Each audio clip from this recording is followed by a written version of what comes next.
G'day guys, welcome back to my channel. My name is Wildkard. What a great time. What a great time it is to be alive as a rugby fan. England versus Argentina. Yeah, this was the first time, over a decade since Argentina has beaten England in Twickenham, at Twickenham. So yeah, this is quite a special occasion for Argentina. But I think more importantly, this is some of you guys probably don't know this. This is an incredibly special moment for Michael Chieka once again. Michael Chieka has never beaten Eddie Jones in a test match as a coach. And he has never beaten Eddie Jones in as the Wallabies head coach. And for him to step into this Argentina side, to turn this side from basically losing every game last year to beating the All Blacks in New Zealand, something he hasn't done before with the Wallabies, to beating England, beating Eddie Jones for the first time, at Twickenham, is just, unbelievable achievement for Michael Chieka. He was mocked at the end of the 2019 Rugby World Cup, where the media got onto his back for not knowing how to play the kicking game. And, really showed a lot of improvement, a lot of, a lot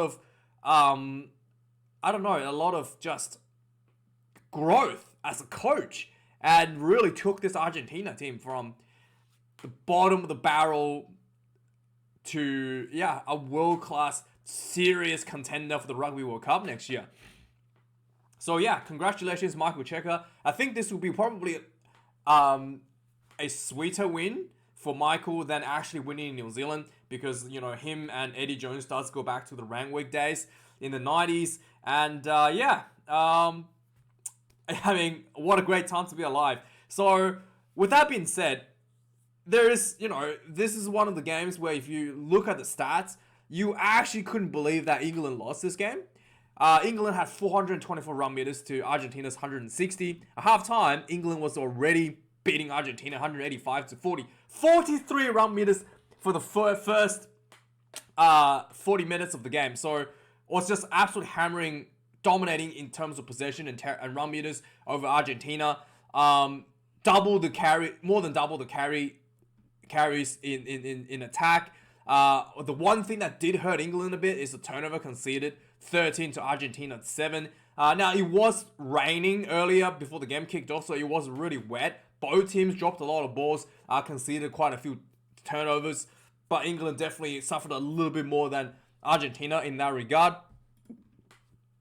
Tackles made, astronomical tackles for Argentina, 154, and England only had to make 56 tackles. That is insane how much England has dominated the Argentinian side. Kicks in play, 24 to England, 29 to Argentina. So Argentina was actually winning the kicking game, especially in the last 10 minutes when they were trying to manage to hold on to that 1-point lead. They did really well to keep England pinned into their own half. And then in terms of the penalty count, both teams conceded 10 penalties. In fact, in the first half, England actually conceded fewer penalties, 4 to Argentina 6. And the lineouts are pretty standard for both teams. Argentina did look like the maul was a little bit better than the English maul, but the scrummaging was pretty even until the reserves. So England reserve props came on. I think there was a new tight head. I'm not familiar with him. He looked really bad. I'm not gonna lie. The reserve tight head for England looked really bad. I was actually a bit confused as to why Eddie Jones brought on the reserve props with only 10 minutes left in the game. Typically nowadays in, test rugby especially, you will bring on your reserve props, given about 30 minutes at least. I mean, sometimes 25 minutes, depends on how the game's going. But really, 10 minutes for both your reserve props to be coming on is, almost like not having them. You're better off not having them. It turns out that's probably should have been the decision, because the reserve props was not really up to the standard the Argentinian props were bringing. They were just getting dominated, to be honest. The hooker didn't get changed at all, so Cowan Dickey played the full game. So obviously, the reserve hooker, it's even bigger question mark for Eddie Jones to even have in the team. And overall, if you were to ask me what happened, England overall attack pattern actually looked quite good. Marcus Smith was able to direct the ball around quite flowy, quite nicely, being able to find those space, getting England in the in the right spots. Owen Farrell as well was able to help out with the trafficking. So England for the first time really had that, that dream backline that Eddie Jones has been, creaming about. Marcus Smith at 10, Owen Farrell at 12, and what's his name? I always forget people's names when I'm filming. So yeah, Manu Tuilangi. So this is kind of like the dream star that England's always been wanting to have. So the English back, and also Joe Thokanasiga, someone that I want to see a lot, and he really kind of like back in the form a little bit. As always been like injured for a while. He wasn't really in form last year, but he's looking quite good. So the English backline actually looked really, really good when they were moving the ball around. The kicking was quite accurate as well. Both like the on-field kicking game was quite accurate, quite decent. I didn't think there was too much issue there in terms of the English backline, but I did think that the English forwards, I don't really want to name names, but I feel like some of the forwards in the English pack didn't look like they had the heart to really make like an impact. It was like they're almost happy to just hang in there. And that's something that is really important when it comes to your 4-pack in rugby. You don't want your 4-pack to just be doing the basics. You want your 4-packs to be inflicting damage upon the opposition. You don't want them to just be like, okay, let's recycle the ball. Let's just do the basics and do the scrums. Let's do the line out. You really want, when you do a scrum, you want the scrum to hurt. When you do a line out, you want the maul to really have an impact, to milk some penalties at a breakdown. You really want, get some stuff done. You really want to, when you make a tackle, you want to make a statement. You want to get that dominant tackle on the opponent. You can't just make the tackle, So the English forwards didn't really have that that oomph that you needed from a 4-pack. And as a result, the English team really didn't have that consistency, the platform from the forwards to really to wear the opposition down. And as a result, the English team was not really able to break through the Argentinian defense. And also maybe the decision making was a little and as a result, English just like defaulted into kicking 3 points when they were clearly in the front foot and should have just gone for the nail, try to go on for the tries, and they just again and again and again opting for the 3 points because their forwards isn't really being impactful enough. I genuinely don't think that some of the forwards have the heart to play international rugby. They look like they're playing club rugby, just very mild demeanors on the field. And the Argentinians were happy to play it again because they had a strategy. They wanted to just hang in there against England and use the kicking game to control the field, and they did that. And England, despite having, I felt like the more structured plays, didn't really get anything out of it. So as a result, historic was being made. If we quickly have a look at the match summary. A lot of penalty goals, and in the end, it was just the difference between a penalty goal and a conversion that separates the two teams. And a lot of these penalty goals for the England has opted to kick. Especially with the dominance that England are inflicting upon Argentina, you really wanted to convert that into tries instead of just 3 points. Especially if if up against opposition that is you're controlling that territory and possession quite a lot. Yeah, and I do feel like that is largely because some of the English forwards, quite frankly, aren't just quite good enough to be frank. Let me know your thoughts. Let me know if that's what you saw today on the field. The drop balls, both teams has suffered drop balls, but I did think that the English forwards just didn't really have that determination to inflict that little bit of extra upon the opposition to get that try. And as a result, England had to default to the option of kicking 3 points, and they, allowed Argentina back into the game, essentially. So let's have a look at some of the key moments in the game. So basically, it was looking like it's going to be raining. Bit of an aerial ping pong. So right away, 5 minutes into the game, England actually has an early penalty that was quite kickable. They decided to go for the try, right? Which is the right decision, which we're supposed to do. But like I said, the English forwards essentially are not able to get any sort of impactful play for England. England kind of shift the ball just left and right a little bit. Eventually, Marcus Smith decided that it wasn't going anywhere. Tried for a crossfield kick, didn't even get a penalty. Like, getting that penalty, really hammering down, getting that, advantage before getting your number 10 to do a crossfield kick is really important here. They didn't. The forwards just did the bare minimum, and Marcus Smith is just left with no options but to try to do a crossfield kick. Obviously, huge waste opportunity right from the get-go. And I did notice as well, the English forward had the 3 locks set up again, had Maro Itoje at 6. So again I did feel like one of the locks wasn't very good. What's his name? Anyway, let's not name names, but I really felt like Itoje should have just gone to 5. And then had maybe Simmons or someone else, like a specialist flanker at 6, and I just don't think it was necessary to have an extra lock on the field, especially when one of your locks is quite new to international tests, I think, and not really to test levels. I feel like maybe even just put like Simmons at 8 or even at 6. And have, keep Vunipola at 8, it would have been a better option. And so I thought that was kind of weird.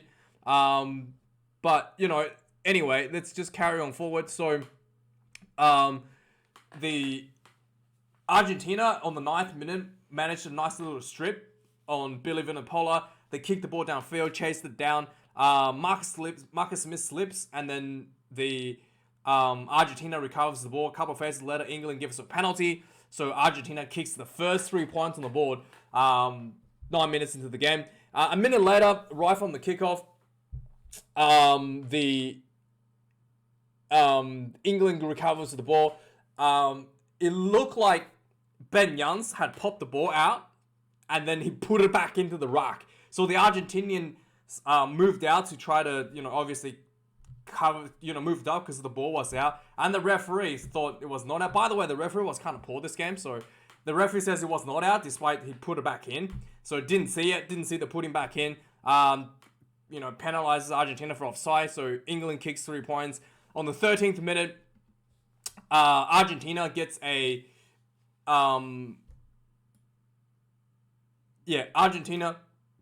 scrum.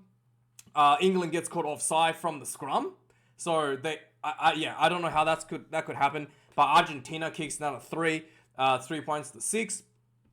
So there was some referee mistakes I really don't want to talk about because I don't really care. On the 22nd minute, there was a little nice little play by England. This was a little just kick. Ben Young saw some space. Marcus Smith pointed at the space behind. Just a little chip over the top into the 22, and it was basically Marcus Smith 10 on 10 chasing the ball against Carreras, and Carreras gets the ball, but Smith had to easily tackled him in goal. So England gets a scrum on a 5-meter scrum.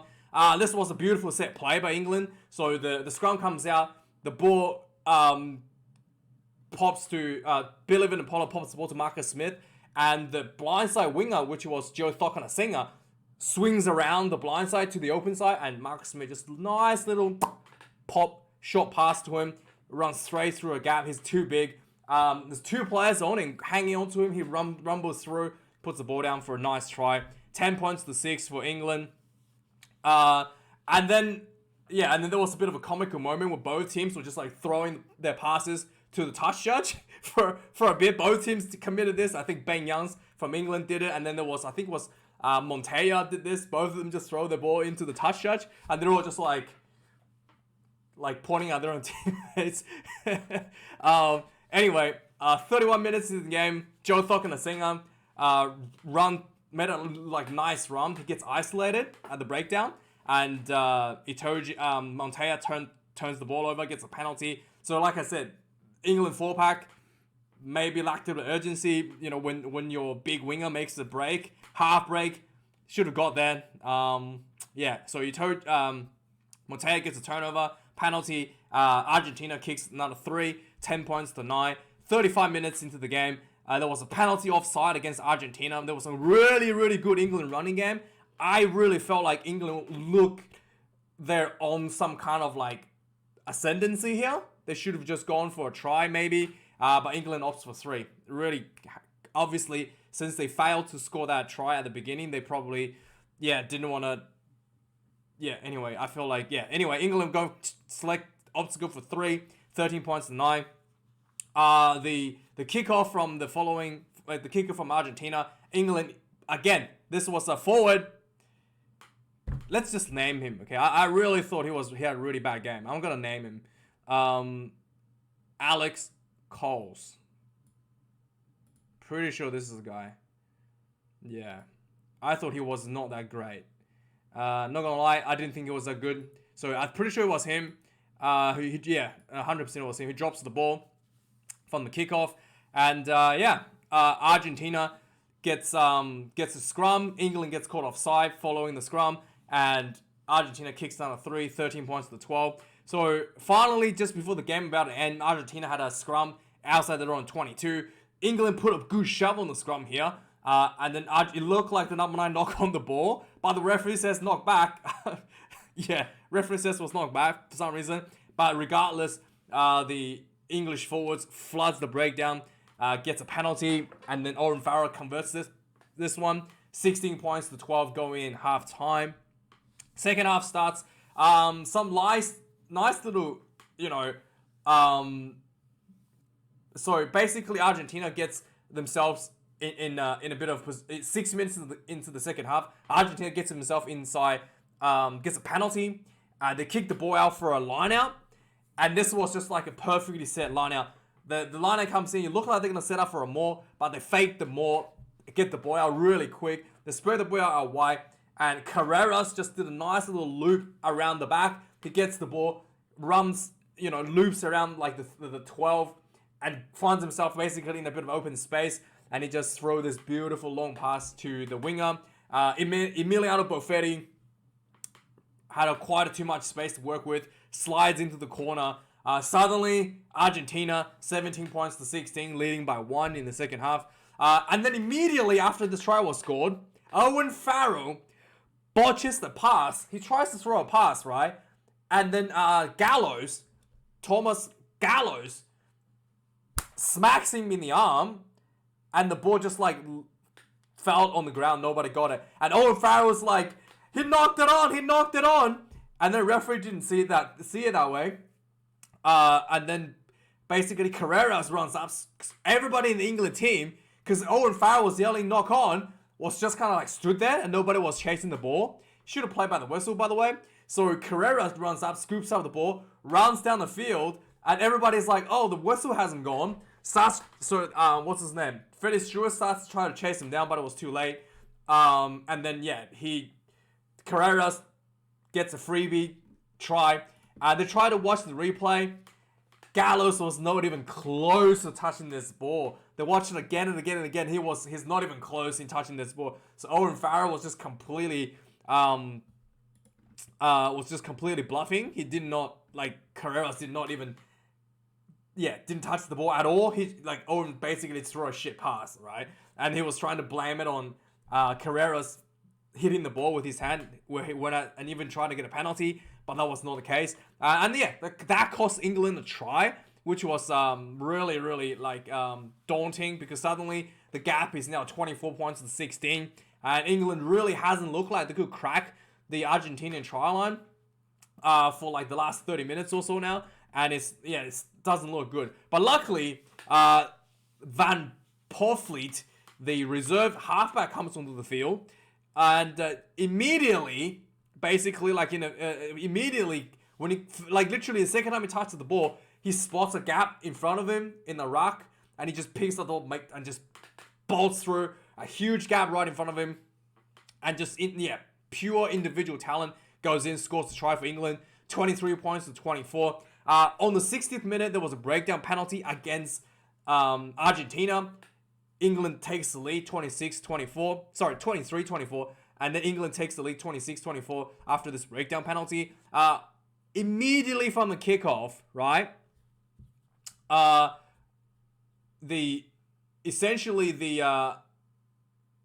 think it was Argentina. Anyway, essentially, Luke Cowan-Dickie tackles a Argentina player without the ball, and he looked like he almost hurt his leg. Like, he just literally rammed himself into the leg, side of this player's leg, and almost like looked like he hyperextended this. I think it was number 18, the reserve props leg. Yeah, it looked brutal. Bellows leg. And then Cowan-Dickie's like, oh, sorry. But the referee's like, yep, that's still a tackle with someone without the ball. So Argentina kicks 3 points, gets himself back in front, 27-26. 5 minutes later, on 66 minutes, Argentina gets caught offside. So England gets himself, and again, England was building pressure, probably should have gone for a try. Argentina basically offered up 3 points to relieve the pressure. And England's like, yep, we'll take it. Because, our forwards really isn't getting much making much headway here. So they take another 3. And then immediately from the kickoff, the England gets basically penalized. Oh, yeah. From the kickoff, Argentina was getting into the England half. Sinclair makes a tackle and just lays on top of the ball. Like, you're just so lazy. Like, it was so lazy. He just, laid on top of the ball and then rolls away. And after the referee, it was really just lazy, sloppy play. And then the referee had to give away a penalty. So, suddenly, Argentina gets another opportunity to kick for 3. 30 points to 29. So, going into the last 10 minutes, Argentina had to hold on to the last 1 point. England had a few opportunity to win the game. England, on the 71st minute, has a really nice opportunity to potentially score a try. They were building some nice faces, following, I think, a nice little break. But, yeah, making some nice breaks. They got about 15 meters out from the try line. I think it was Jack Noel and Cowan-Dickie. I think Cowan-Dickie runs in front of Jack Noel, or maybe the other way around. Essentially, there was miscommunication. There was a crossover, and opportunity wasted. They should have walked away with this one at least 3 points, but they just, their own mistake, missed that one up. 73rd minute, Argentina managed really well. They put a high ball up, and one of the English, who was it? Noel drops the ball. Obviously, it's a bit wet, so it happens to everyone. So, and then it goes, and then immediately Eddie Jones brings on the reserve props. So the reserve props didn't even get 10 minutes. I thought they had 10 minutes, but no, the props came on 73rd minute, so they only had 7 minutes to play. And then they immediately gets dominated in the scrum. Yeah. The reserve tight head literally had his head screwed out of the scrummaging. Argentina decided to not take 3 points here. They go for the line out. Obviously, they wanted to, really try to make a statement and try to close out this game. England defended quite well. Argentina knocks on.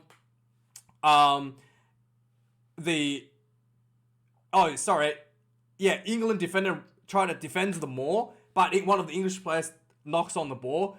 Could have been a deliberate knock on, but the referee just says it's just knock on in a tackle. So Argentina gets a scrum.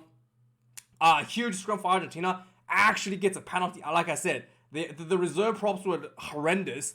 Argentina gets another penalty. They could have kicked for 3 here, but realizing there's still 4 minutes left in the game, they don't want England to have another opportunity to go for a try. So Argentina actually decides to go for another line out. And then they go for the line out. This time England managed to stuff them more. Gets the ball not coming out, so gets the scrum feed. After a couple of scrum resets, England gets a short on penalty for Argentina early engagement. The England try to basically run the ball out their own half. They actually did quite well, getting Thokana Singer in space from following the 5 meters. They basically have to run the whole length of the field. They were 5 meter scrum. Thokana Singer actually managed to take the ball all the way from inside their own 5 to near the 40 meter line. And England just built some more faces. And one of the forwards drops the ball. Yeah. And then Argentina gets the ball, had to run the clock down like 30 seconds, and that was it. History being made. 30 points, 29. Argentina closes the one out with England. A lot of heart and determination was shown by the Argentinians at the end of the match, which is, I think, what real deserved. Like in that last 5 minutes, deciding to go for the try instead of going for the easy 3 points, and like, you know, forcing England to score a try to win it, was just like, you know, shows the heart and, you know, determination for the Argentinians to really hold on to the game. It also shows like good leadership and game management from the Argentinian sides to really like able to recognize the situation, recognize the time constraints, and they knew even if they don't score a try, just running the clock down under 2 minutes was really important for them to more important than getting that, you know, proverbial 2-3 point 4-point margin, because England will have to score a try anyway to win the game. So that was some really smart game management for Argentina. But again, England, I thought the management, yeah. You can't really fault England for taking the penalties too much, I think, because they did try early in the game to go for those tries, and it did not pay off. And I did think that some of the English forwards just really didn't have the heart. And yeah, let me know your thoughts. Like, comment, and subscribe. Thank you for watching this video, guys. I could go to bed before I have to wake up for work in like a few hours. And yeah, like, comment, subscribe, yada yada yada. I appreciate you being here. Have a good week. See you guys later. Cheers.